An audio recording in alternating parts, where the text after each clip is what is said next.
नमस्कार प्रिय दोस्तों, सभी को सादर जय श्री राम। मैं हूं ज्योतिष मार्गदर्शक सोहन सिंह चौहान। आज हम बात करेंगे मर्यादा पुरुषोत्तम भगवान श्री राघवेंद्र सरकार की जन्म पत्रिका के बारे में। प्रिय साथियों, भगवान श्री राघवेंद्र सरकार की जन्म पत्रिका के बारे में मैं पूर्व में भी बता चुका हूँ, किंतु आज हम सिर्फ और सिर्फ मांगलिक दोष पर चर्चा करेंगे। प्रिय दोस्तों, भगवान स्वयं राघवेंद्र सरकार स्वयं नारायण के अवतार है।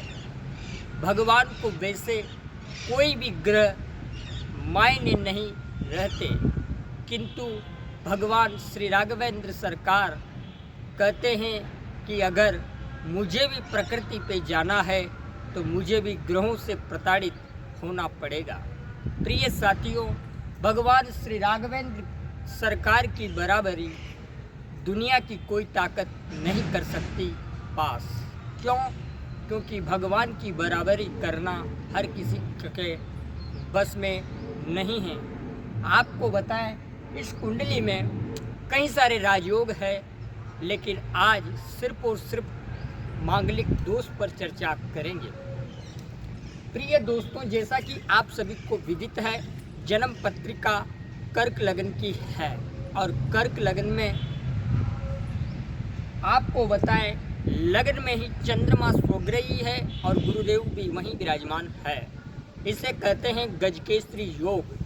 और इसी योग के कारण भगवान श्री राघवेंद्र सरकार को अयोध्या का चक्रवर्ती सम्राट होने का सौभाग्य भी मिला। ये भगवान राम का जो पहला राजयोग था वो यह था।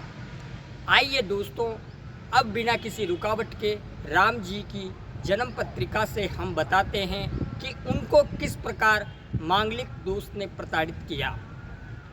प्रिय साथियों, इस जन्म पत्रिका के सप्तम भाव में जहाँ 10 अंक लिखे हुए हैं, ये मंगल इस स्थान पर उच्चका है और उच्चका होने के साथ साथ मंगल ने यहाँ रोचक राजयोग का निर्माण भी कर दिया, किंतु मंगल यहाँ पर मांगलिक कुंडली का निर्माण कर रहा है। इसी कारण भगवान राम के विवाह में नाना प्रकार के विघ्न और बाधाएं आई। बड़े बड़े महापुरुषों के सामने, राजाओं के सामने भगवान राम ने शिव धनुष को तोड़ा। यह भी भगवान के लिए एक बाधा ही थी। दूसरी बाधा भगवान राम के जीवन में यह आई कि पंचमेश होकर के मंगल सप्तम भाव में विराजमान है, तो संतान से संबंधित भी उनको बाधा उत्पन्न हुई। मतलब भगवान राम से कहीं दूर माता सीता को लव और कुश का जन्म हुआ एक आश्रम में। इसी के साथ साथ भगवान श्री राम की जो संतान थी लव और कुश, वह भी बहुत ही पराक्रमी संतान थी, क्योंकि पंचमेश का सप्तम में जाना और सप्तम से लगन पर दृष्टि डालना, ये अपने आप में संतान का बहुत ही अच्छा योग का निर्माण करता है।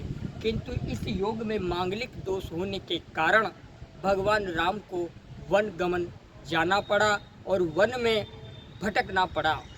ये मंगल का प्रभाव था।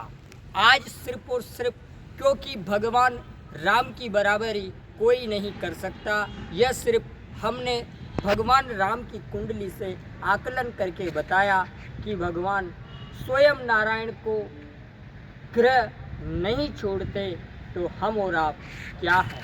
इसीलिए सभी से निवेदन मेरा यही रहता है कि जन्म पत्रिका विवाह के समय योग्य विद्वान से मिलाएं, इसमें नज़रअंदाज बिल्कुल भी नहीं करें।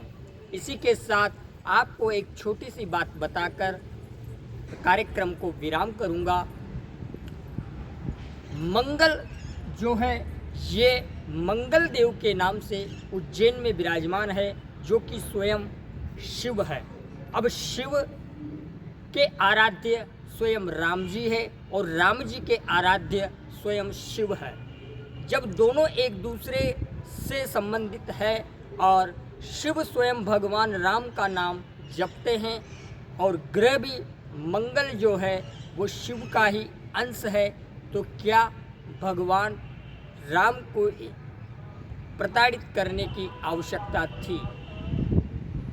लेकिन फिर भी ग्रहों का सब्जेक्ट अलग है और भगवान शिव का सब्जेक्ट अलग है, इसीलिए ग्रह अपना काम करते हैं, भगवान अपना काम करते हैं। वैसे मैं हमेशा कहता हूँ, भगवान का सच्चा भक्त दुखी हो सकता है, पराजित नहीं हो सकता। तो आज के वीडियो में भगवान राम की जन्म पत्रिका से हमने जाना कि मांगलिक दोष जब नारायण को नहीं छोड़ते तो हम और आप क्या हैं। इसीलिए पुनः आपसे रिक्वेस्ट करूंगा कि जन्म कुंडली अध्ययन के समय मंगल पर विशेष ध्यान देना अनिवार्य है। वैसे प्रत्येक स्थिति पर ध्यान देना चाहिए। इसी के साथ आपको बता दें, इस कुंडली में नाना प्रकार के अवतार, नाना प्रकार के राजयोग हैं, किंतु आज हमने सिर्फ और सिर्फ मंगल दोष के बारे में जानकारी दी। इसी के साथ नेक्स्ट एपिसोड में आपसे पुनः मुलाकात करूंगा। तब तक के लिए इजाज़त दें। चैनल को लाइक करें, शेयर करें, सब्सक्राइब करें और जन्म पत्रिका अध्ययन से संबंधित आपको कोई भी समस्या है तो आप हमें स्क्रीन पे दिए गए व्हाट्सएप पर संपर्क करें। धन्यवाद। जय श्री राम।